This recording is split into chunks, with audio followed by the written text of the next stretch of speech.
Hi. Hello. Hello, everyone. Welcome to A Couple of Sassholes podcast. I'm Brooklyn Johnson. And I'm Heather Terry. And this is our power hour of true crime where we talk about fucked up people doing fucked up shit, usually for fucked up reasons or sometimes for no reasons at all. That's right. Because people will be fucked up. Do you cuss? Sometimes. When the mood strikes. I like it. Adds emphasis. I'm having interesting vibes in here today. We don't have the condom on one of the lights. Oh my God, the lights are raw dogging. So I kind of feel like you're going to be like, where were you on August 8th? That's how I feel too. I feel like officer, I wasn't drinking. I feel like I'm 20, not 20. Right? I feel like I'm 16, 21, 16 and at a field party. Being like, I didn't drink. Please don't call my dad.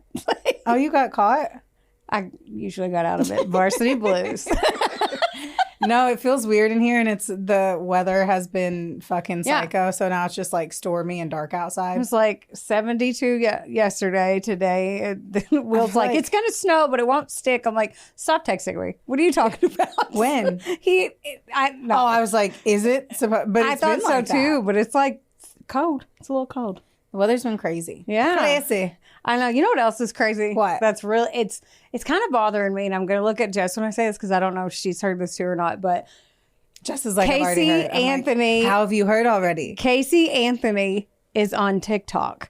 Casey Anthony, who was found not guilty, but killed her fucking kid. Let's just be real. I think she killed her kid. I even watched the documentary, the new one, where she was on there being an asshole, and she kind of tricks you for a second, making her think it's her dad. But at the end of it, I still think it's her. So she's on TikTok, and there's a whole younger demographic that wasn't even born yet, or may not know about it because we're all older.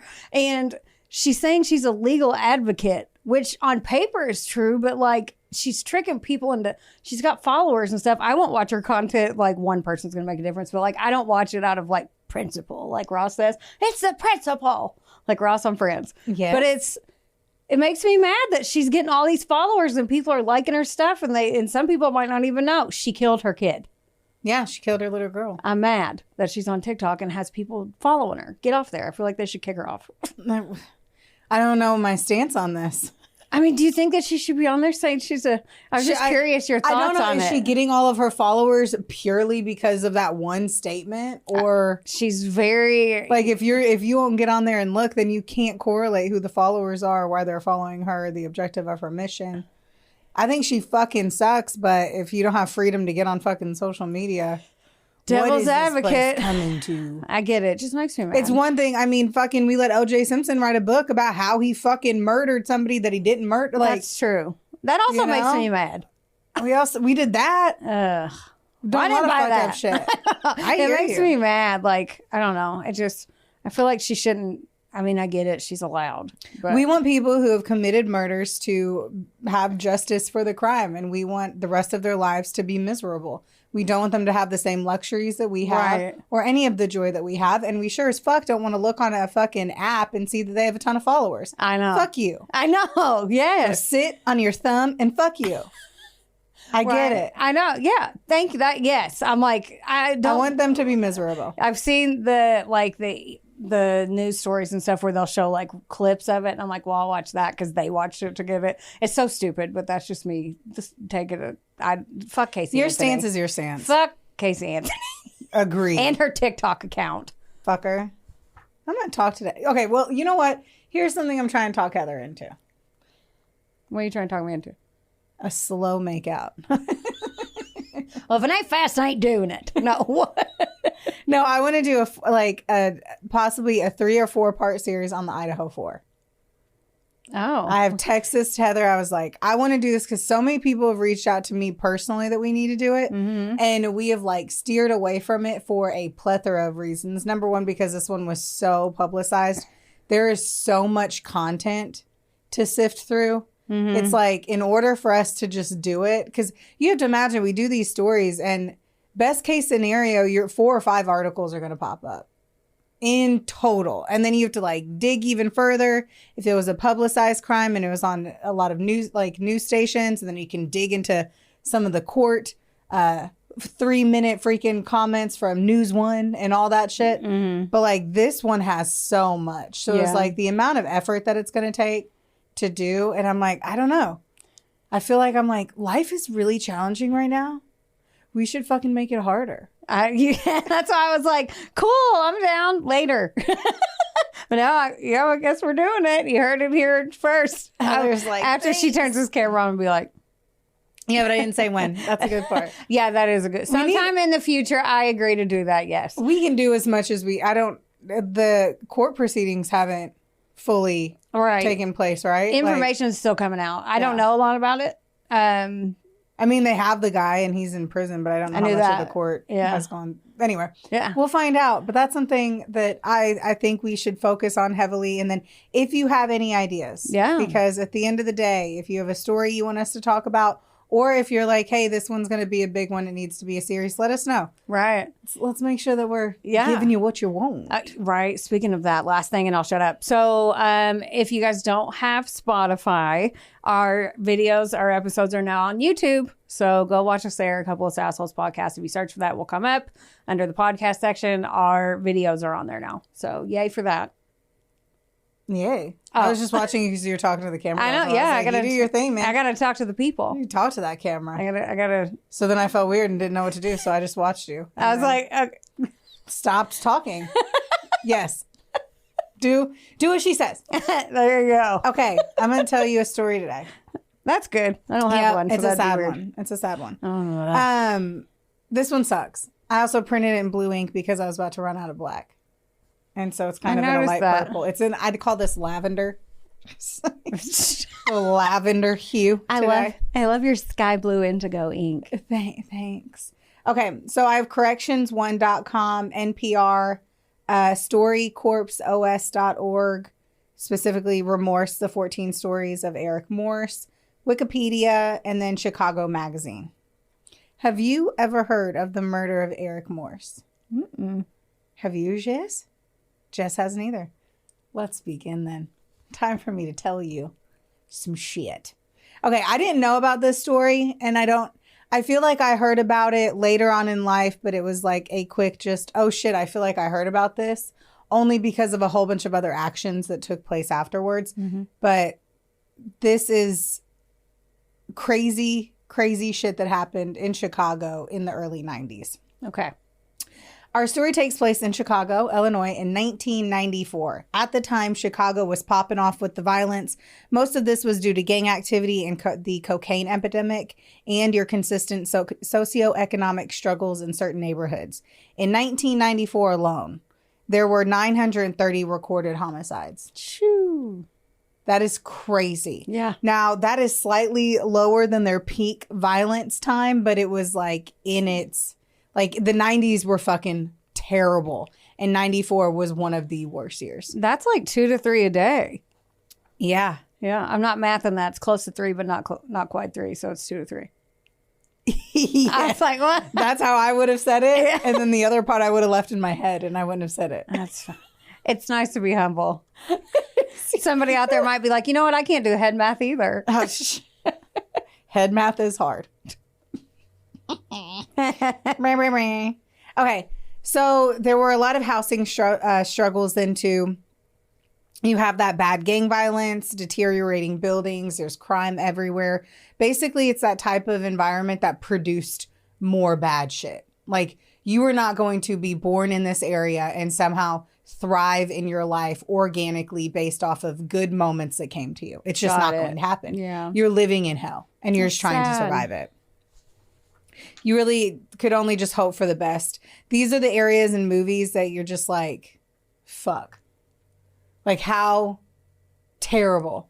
I think, like, I have not spent a lot of time recently thinking about, like, gangs and ghettos. Like, to just be honest, at some point, yeah, it becomes relevant in what we're talking about.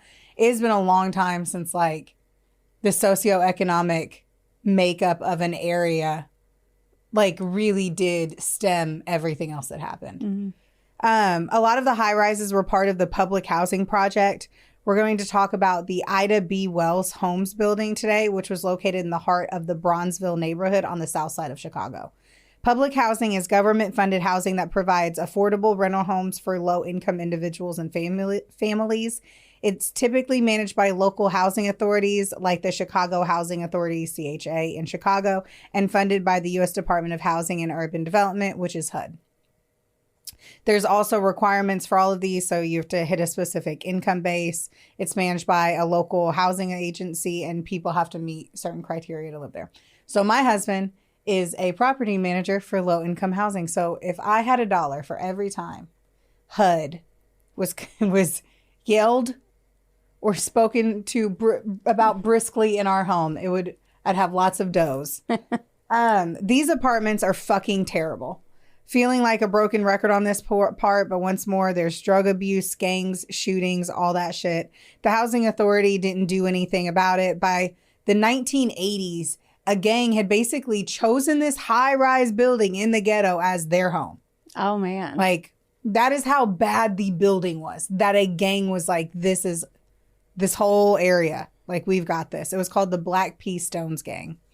That is not a very intimidating name. What'd you think? Black P. Stones.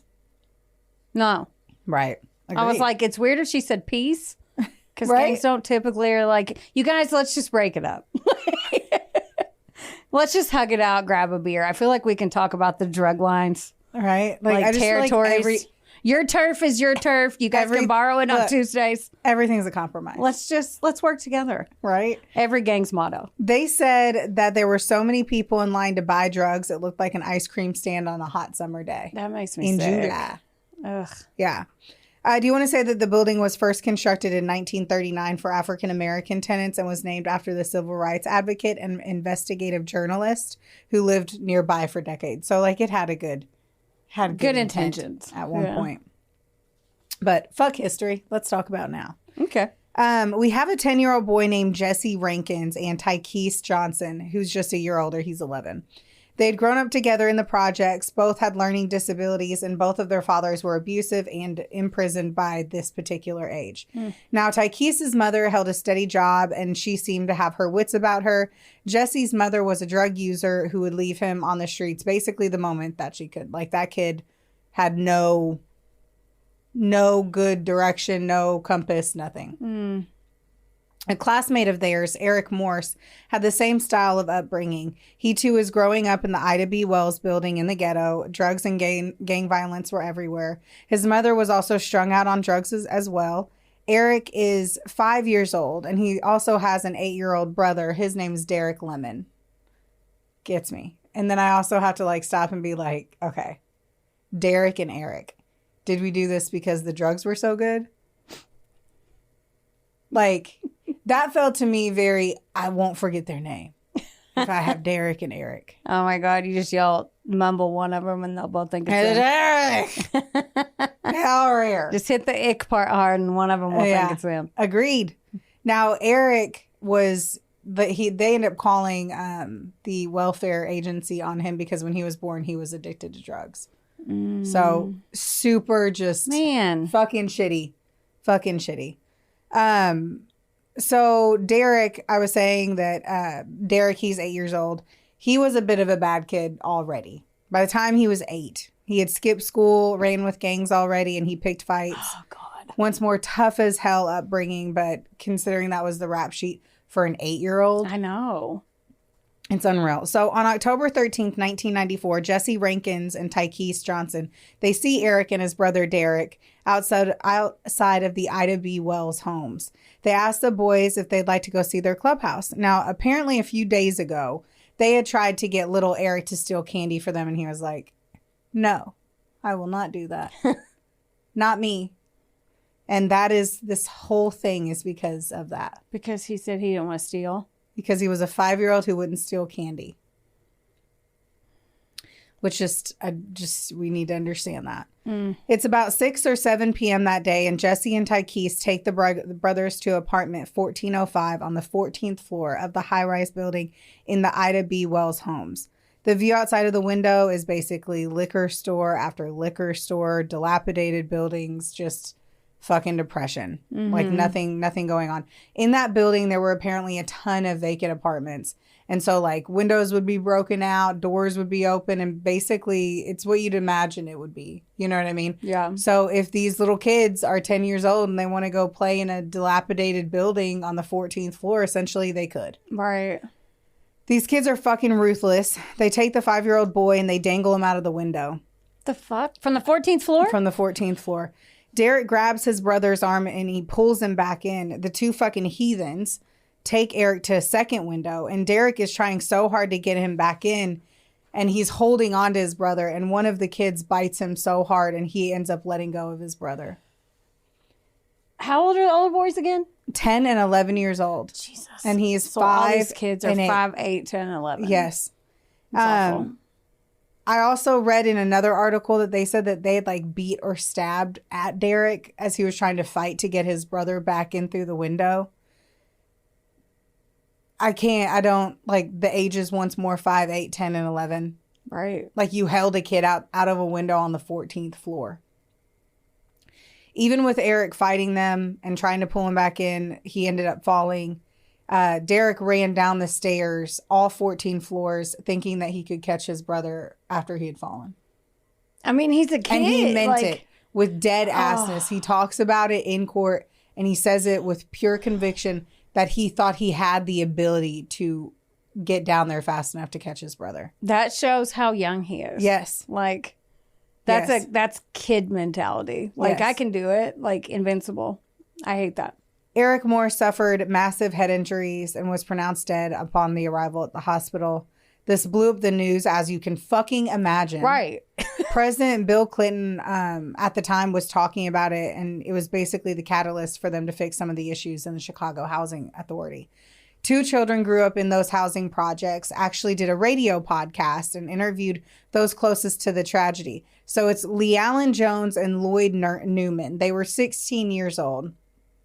And they took their recorder and they got people to talk. They did. It is, you guys, if you have 40, it's like 30 minutes and some change. Just fucking listen to it. What's it called again? I'm about sorry. to. Okay. I thought you already said it. It's and I was called like, Remorse, the 14 Stories of Eric Morse. Okay. It won the grand prize Robert F. Kennedy Journalism Award and a Wow. Peabody Award in 1995. And it should have. And they're 16 when they did it? They're 16. So Wow. not only that, when they were 14, I know I'm gonna get back to this and I'm gonna skipping back over, but when those kids were actually 14, they ended up working with some producer and they did a documentary called Ghetto Life 101 in 93. And it was for NPR, National Public Radio, and it was an audio diary of young people growing up in Chicago South Side. Wow. So they had already done that because they're badass motherfuckers. Right. Then they come back, and then they lived in the building. They just happened to live in the building that happened. So they grabbed their recorder. They're so fucking badass. And they're so young, but they're so smart. Right. They're like beyond their years. You can definitely tell like there's 2 kids. I don't know which one's voice was which, so my apologies there. But one of them was definitely the leader. He had a very holistic view of things, way too wise to be a 16-year-old. And then the other one you can just tell is like witty and quick. But he goes through and he actually has, at one point, he has the president of the Chicago Housing Authority with him. And he goes and he interviews kids and adults in that building. And they're like, what would you want to say to the housing authority? Not realizing That he was standing there? Yeah. And they're like, that this place is terrible. Like, this place is the worst. So this guy says that he's like, it's not even the mice that are so bad. He's like, it's the rats. There's so many rats in my apartment. And it's like, they don't even care that they're there. Like, they don't care that you're there. They're like, everything is dilapidated. Like, this isn't a place for anyone to live. Right. And then they get to somebody else. And that was like outside of the building. And then they go inside the building and they're talking to people. They get this little 12-year-old boy who has a baby on his hip. And he's talking to him. And he's like, he said that he was friends with Tykees and Jesse, and that they were really bad. And he was like, but you wanted to hang out with them. Like, they were stealing and doing all this bad shit. And he goes, you wanted to hang out with them because there's nothing else to do. Like, there's nothing to do. So they just end up being really bad. I don't know. Anyway, if you have 40 minutes, just listen to it. Yeah, it sounds very It interesting. is. Especially because they're 16 and thought to do that. Like, kind of like Undercover Boss, but not like... And they actually got people to talk. Right. People listen. Because they might not have if they knew who he was. And so they have the Chicago Housing Authority guys there. And this is on the Remorse podcast, I'll call it right now. And he asks him to like explain what he sees whenever he looks out the window of that building. That was so hard. The window of that building. And he goes, I just see a ton of young people. They have nothing to do, no good things to focus on. He had mentioned how you can look out this window and see tons of people come back 3 hours later and they are still going to be there doing the same thing. He's like, they have no good thing to focus on, no positive hobbies or interests. And that is a sign of a healthy community is having things to do. Yeah. That's why there's so many like children's organizations and stuff, and they started popping up. I think I've read a couple things, not about this case, just about like that in general and like the socioeconomic divide in communities. Yeah. And that's what they try to do is go in because it starts with the young kids. They only do what they know. Right. Like, so if they see and younger kids naturally want to impress older kids. Right. Except for you, because I'm older than you and you don't try. That's very true. I cared when I was younger. Then once I hit 24, I'm like, fuck all y'all. We're on the same even playing field now. I got nothing. Okay, they asked people how they felt about living there in that building. And this 12-year-old said that he wants to live anywhere but here. And the moderator said, like, why? Like, why do you know you don't want to live here? And he goes, there's just shootings all the time. How scary. There's just too many people getting shot all the time. They talk about what they see looking out their window and they're like, I see people getting jumped. I see people getting shot. Like, these are little kids. That's so scary. On a regular. Sad. It was sad as fuck. So then they probably joined some people too out of protection at some point. Like he's kind of a badass. Maybe I should follow them around. Agreed. I told you about that little kid and that he had said, and that goes back to the whole thing that he hung out with the bad kids just because there was nothing to do. Like once more. Mm-hmm. Now, as you can imagine, this killing pissed everyone off, and Illinois was ready to pop the fuck off. I bet. They enacted a law that lowered the age at which offenders could be sentenced to prison from 10 to 13. So originally, these kids wouldn't have gone to prison or anything. They were too young, so they changed it from 13 to 10. Oh, yeah. I was like, wait, what? I think I said it backwards. That's okay. I followed along. Dots were connected. Jesse Rankins and Tykeese Johnson became symbols of what they were now calling a new class of criminals. These are super predators. They're dangerous, heartless youths who acted impulsively and then lacked any remorse. That's even scarier. Dun, dun, dun. That's very scary. Yeah. These two little kids became the state's youngest inmates. 10 and 11-year-olds sent to prison. Like prison? Sent to prison. So even though Jesse Rankins and Tykeese Johnson were convicted of first-degree murder and they were sentenced to the maximum term, they got 5 years. What? 5? 5. That is the most a kid of their age could have gotten a sentence for. 5 years. Oh, my God. So, yeah, they got out of jail at 15. Stop. I'm about to Jerry Springer. Like, I wore the shirt knowing I was going to get mad today. Yeah. I do have to say that too, though. Imagine that those kids were like just put in jail and they were all alone and they knew nothing but like the way of the prison system. 10 and 11, and now you're away from like, even if your dads were in jail and your mom were drug addicts, like you're still like fully fucking alone. So Jesse's mom came to visit him at the Cook County Juvenile Temporary Detention Center while he was awaiting trial, and she straight up said, "You will never see me again." That was a drug addict. She's been trying to dump him the whole time anyway, right? Yeah, she's trying to like it. She's like, "Ooh, my ticket out." Like she doesn't have to be a mom anymore. She wasn't a mom anyway. Yeah, she doesn't. Yeah. Tykeese's mom was with him throughout his court issues, but I couldn't imagine how alone you'd feel and helpless no matter what, because no one is going to really help two young ass killers. Right. Like what they did is still unbelievably insane that they purposefully murdered a 5-year-old. There's nothing that I saw that implied that it like one person was like, it had to have been an accident and no one else said it was. Like no one.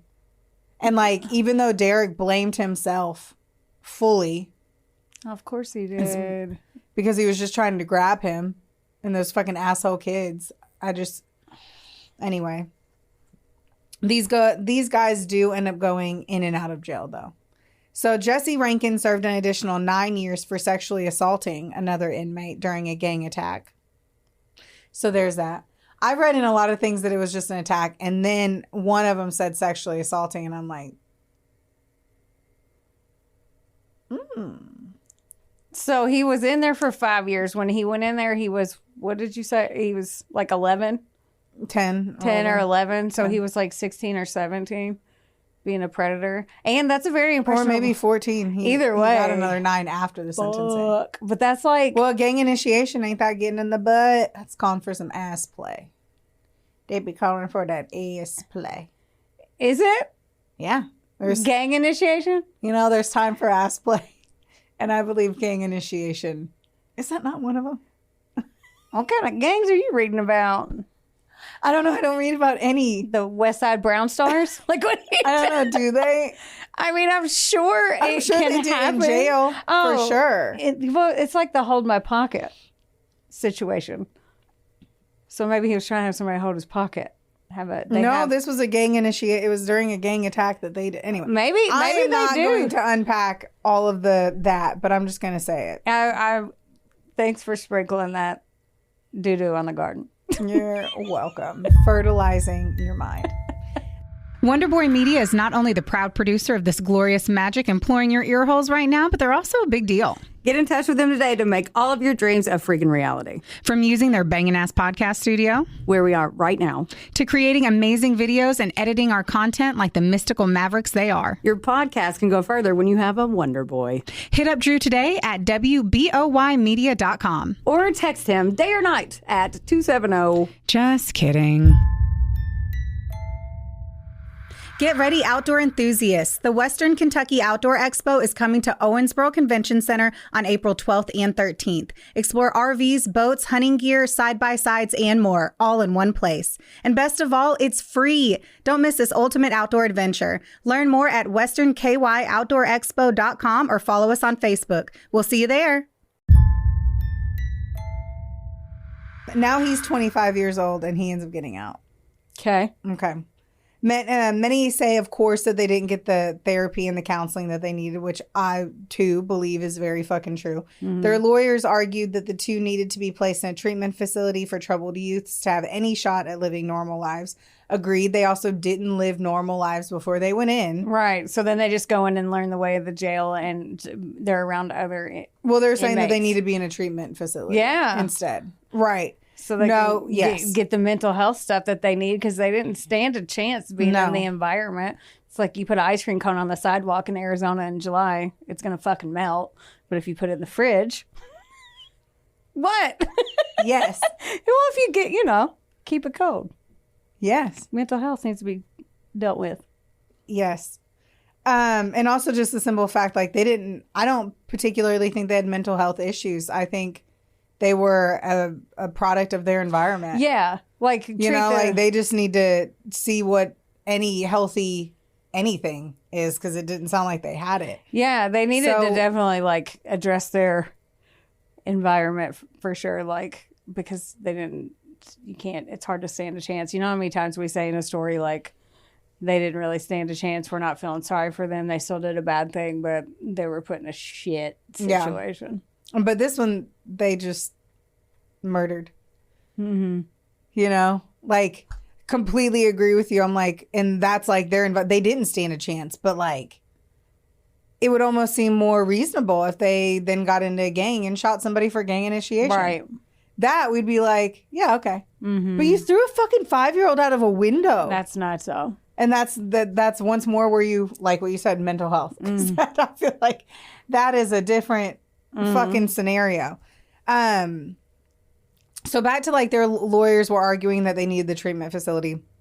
They ended up acting on the recommendation of state child welfare authorities, and they were both sentenced to prison with one caveat, that they would receive therapy and other services from corrections staffers. I don't believe that happened. Like, I don't. Nothing I read implies that that really took place. Yeah, it sounds good on paper. And I don't know how many prisons really have great therapy. I don't know. And I'm sure no prison was ready for 10-year-olds. Right. And some of them do. Like, I've seen some. It's just like the good and the bad. Because, you know, I watch those prison shows. And they show some of the issues. But a lot of them don't. Because at the end of the day, prisons are profitable. Yes. So don't get me started on that. But it's all for profit. So a lot of times they're just like cattle in a herd and do their time and get them out of there or keep them in there, and as long as they get paid.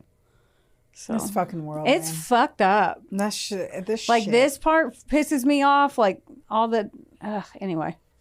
So when I believe I'm talking about Jesse, when Jesse got out of jail, he wasn't even happy nor excited.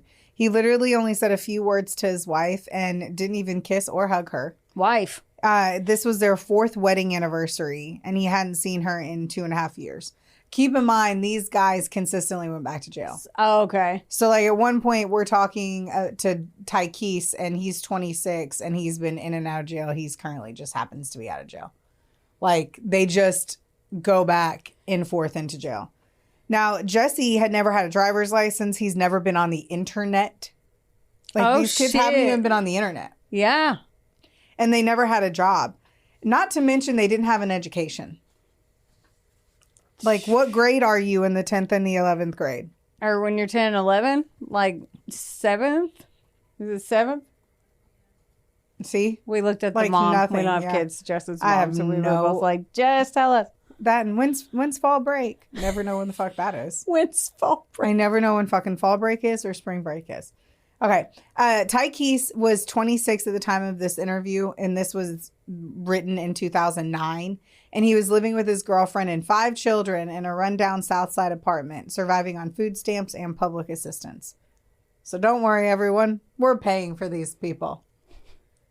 Man. To make it even better, they're the ones with the food stamps. I'm telling you all this because their lives still generally suck. Like, they were even talking about their houses, and the fucking journalists just like, I mean, I swear it would have felt like you bent me over a kitchen table. They're just like shabby walls and with missing windows and haphazard linens like over the... Paints a picture of some trash. Paints a picture. Paints a fucking picture. I don't know if this is kind of what I was saying before we ever started recording today. I was like, I don't know if you'd feel any differently about this if it was adults who had done these crimes and then got out of jail and you're like, wow, your life continued to suck. But like, these were kids who had shitty ass upbringings, then went into the prison system, got lucky as fuck that they got out as early as they did. Mm-hmm. But then they're like, I don't have, and they're very victim mentality. Both of them are like, they're the fucking title to the article is about their bleak existence. It's like, they're like, we don't have degrees. We don't know how to do anything outside in the real world. I've never had a job. How am I supposed to like, oh, I was 10 when I went in. I'm mentally 10.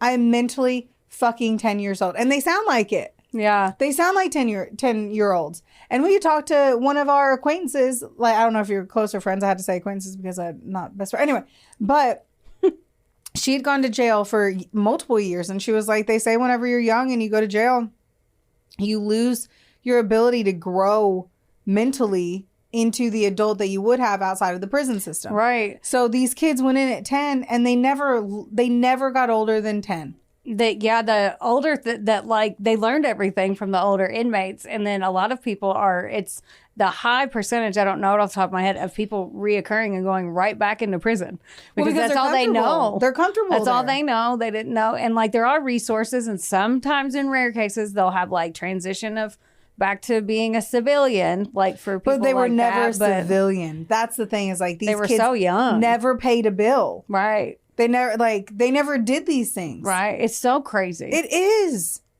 That's crazy. It's crazy that they got 5 years, and it's fucking even more crazy that whenever they got out, it's that they were then supposed to just figure it out. I just don't understand. It's interesting that you made that point because now I'm thinking about it. I'm like, if they were adults, I wouldn't blink. Right. And you're just like, wow, their like, shitty life gets to continue to be shitty. Yeah. And now I'm like, but I hate that they did that. Of to course. Eric, duh. But it's just like there could be a silver lining to this awful story at some point, but it doesn't sound like there's going to be. No, there's no good. There's no good because that's the last thing that I could find on any of them was what was going on in 2009. So they've just fallen into the ghettos of Chicago, I'm sure, and nothing's changed. And How's his I don't know how brother? the fuck they got these women. Listen, Like, there's I a lot. know. I There's like an that. ass for every chair. No, I was gonna. There's an ass for every chair. Yeah, no, I was gonna say that I watched that show called Prison Wives, and there are women who seek out men, sometimes with life sentences, just to marry them. Why? I couldn't tell you. I asked they don't it say every why? episode. No, they're like, I got online, I fell in love, and I don't want any other man. One of them was like, she's like, well, I don't like sex, so if we do get a conjugal, I'm happy about it. I was like, I don't, and he was 40 to life, and they'd been together for 2 years. She moved closer to be with him. She was giving him money for his stuff. He looked like he truly did love her, but I mean, fuck, he's stuck in a box 23. He was 23 and 1. So he was in the cell 23 hours, and he had 1 hour a day to shower, rec time, call her. And she was married to this man. No way. I mean, I guess if you don't want your pee-pee touched. My number one. If you don't want to have your... Yeah, but why even have it? She's putting out all this money. He has all this communication. Who knows? $50 probably goes really far in a fucking... That's like... I don't know. That's like 25 soups. Oh my God. I don't know. I don't know either. I don't... It depends on the crime, too. It ain't for me, especially when he was like, I did a triple homicide. And she's like, that's my man. And her mom's like, I don't like this idea. She's like, okay, well, I love him. And she's like, he killed people. That's One of them, he insane. killed his wife. Oh. Yeah, anyway.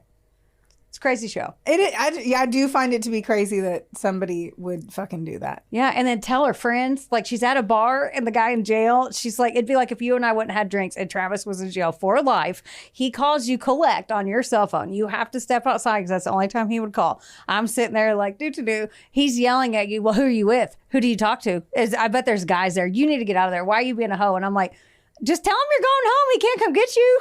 Right? He ain't gonna know. He can't come get you. People be crazy. And then he's trying to control her. I'm like, shut Dude, up. you're in a box. I'm like, shut up. Go wear your stripes and drop the soap. You add no value.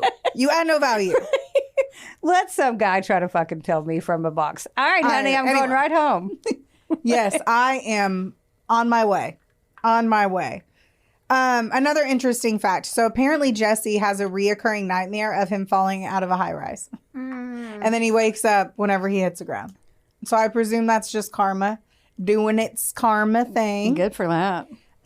Also, he has a tattoo of a grave with Eric's name and incorrect birthday on there. I'm pretty sure, number one, I'm pretty sure there's a chance he spelled the last name wrong.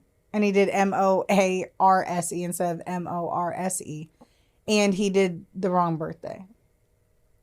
So the good intentions were there, but the brain power was not. No. Well, I mean, I'm sure they didn't get that far in 6th grade. After their initial releases, both men returned to prison repeatedly for other offenses, drugs and theft being the fan favorites. Jesse in 2006 broke into a shelter and he stole a pit bull. Now, whatever happened to Derek Lemon? That's what I was going to ask you, but I was the boy who tried to save his brother. Ooh, he ended up receiving a lawsuit settlement in Eric's death for more than $1 million from the Chicago Housing Authority and a private management company. Sadly, this is not a good ending to the story either. Derek had all of that money, but he still wanted to hang out on the streets and essentially do bad shit. In the wake of Eric's death, Derek was placed at the Hephzibah Children's Association facility in Oak Park for children with domestic or emotional difficulties. His fuckwad mother, Toni Morse, visited him there only one time, speaking very little and acting like she was angry. And she left after 20 minutes. So in 97, he got some form of help, but none of it helped him. By the time he was 14, he had all but dropped out of school. He ditched his latest foster home, and he had a little run-in with the cops, too. Derek's attorneys would try to show the jurors that his problems stem from the incident that took place.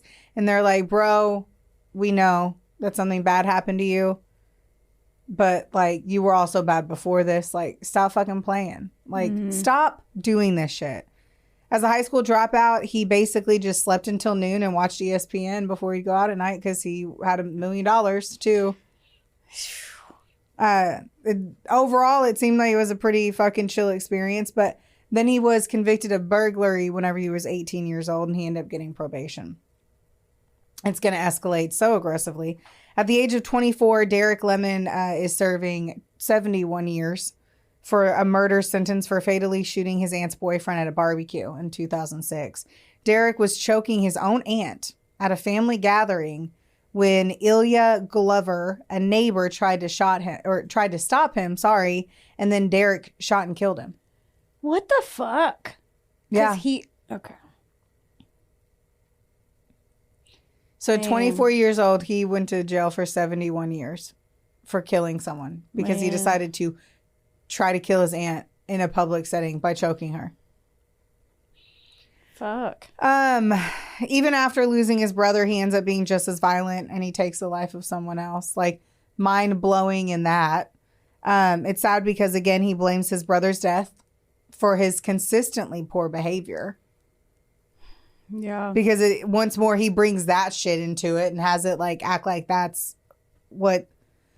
Like, he does not take his own actions into his hands, like, at all. Right. Like, there's no accountability to him in any way. Right. I'm sure that, I mean, he carried a ton of trauma and unpacked feelings that are kept up there. But a lot of people do that and have traumatic childhoods, and they don't grow up to continue bad behavior. Some people would be like, I need to get my life together. Look what happened. Or I'm given this opportunity. So that's kind of sad. Whoever, like, imagining that though, like, his mom was a drug addict. His dad was already in jail. He already felt the requirements to take care of his little brother. He ends up going into this space. His brother gets killed right in front of him. He already didn't know how to, like, handle things. So he was always acting out, liked being a bad kid. Mm-hmm. And then true trauma happens. And then his mom's too fucking strung out on drugs. Doesn't really fucking give a shit. I mean, he had his money for probably 6 years. He was probably 18 by the time he was able to, like, get his money. So it was only 6 years before he then committed fucking murder. Right. Because he was so used to the streets environment and, like, being in this crazy fucking space where you just start choking someone in front of everyone else. Yeah. It's just, it's so hard to comprehend the upbringing and the issues in the Chicago housing authority during the 90s, let alone at any fucking time. Mm-hmm. But we forget it because we don't see it. Mm-hmm. And then you're reminded of it, and it's just like, holy fuck. Yeah, it's bad now. It was worse then, and it's sad that it took like a tragedy like that to get that brought to I don't think, but media. Really what happened, at the end of the day, the building ended up being torn down. They left like one little, maybe like a duplex kind of part to it.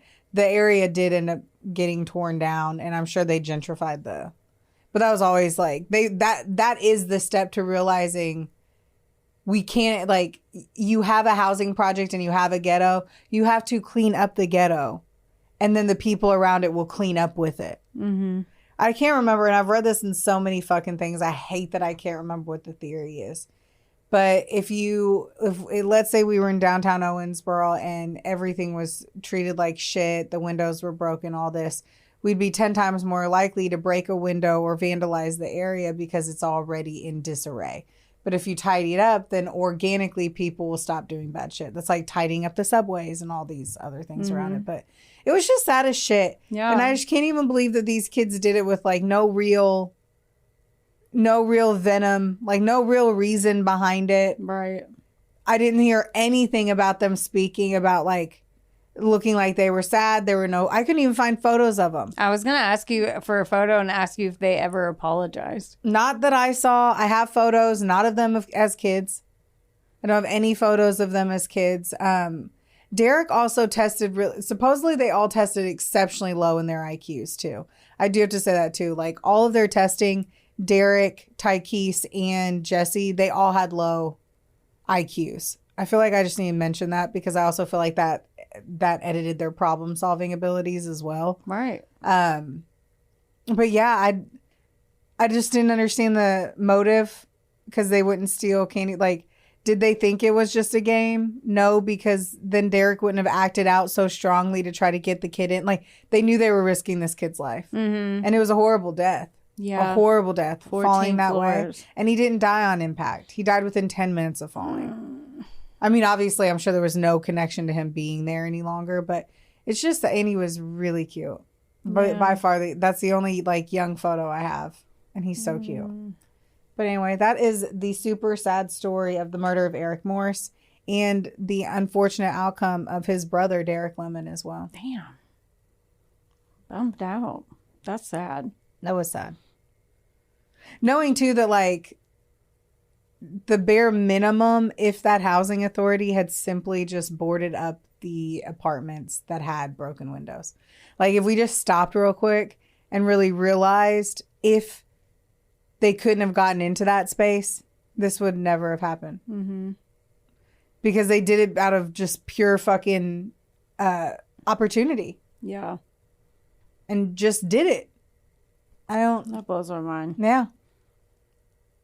I agree. You're welcome. It's like, I need got nothing else. I need a shot and a hug or something. Like, right? I'm going to go buy a pack of Marlboro Lights and let them rip. Let them rip. God, that would taste so good.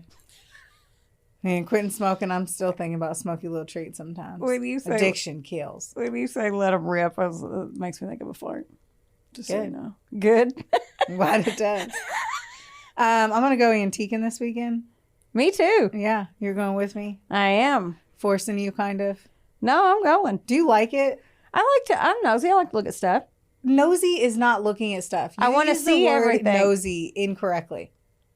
I am curious. You're like, I'm going to go shopping. I'm nosy. The fuck? You're like curious to go into a place. I like to nose around.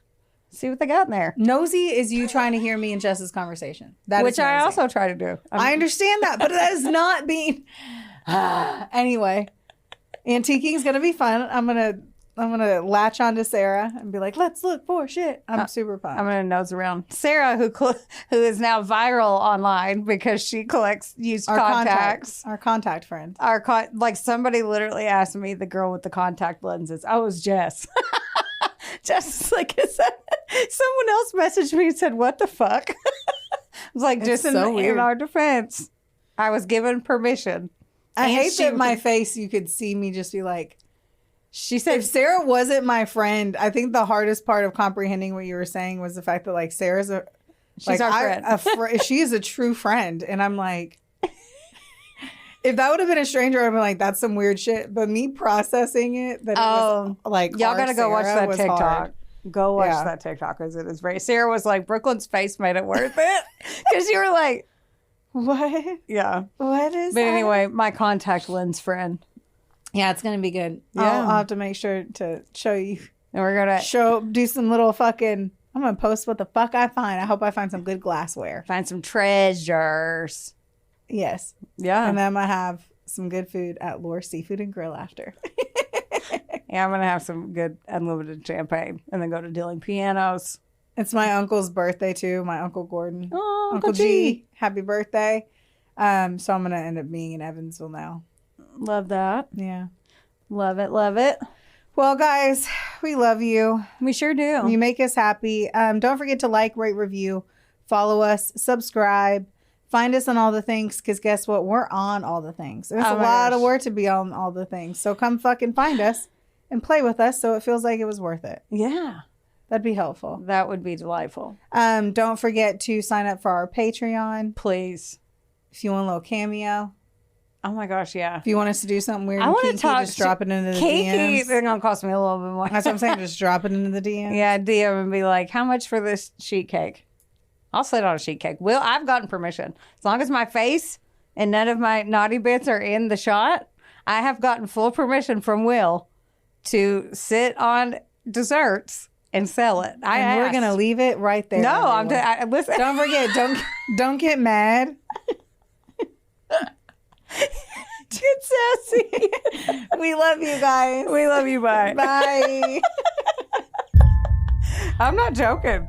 This episode was sponsored, edited, and produced by Wonderboy Media. Get the deets at WBOYmedia.com to see how you can make your podcast dreams a reality. Help us out and be sure to rate, review, and subscribe wherever you listen to our audio project. Don't forget, follow us on Facebook, Instagram, and TikTok at, of course, A Couple of Sassholes. Want more sass? Become a member of our Patreon for bonus content, merch, and more. Plus, we're on Cameo now, so there's even more ways to get the sass you need just how you like it.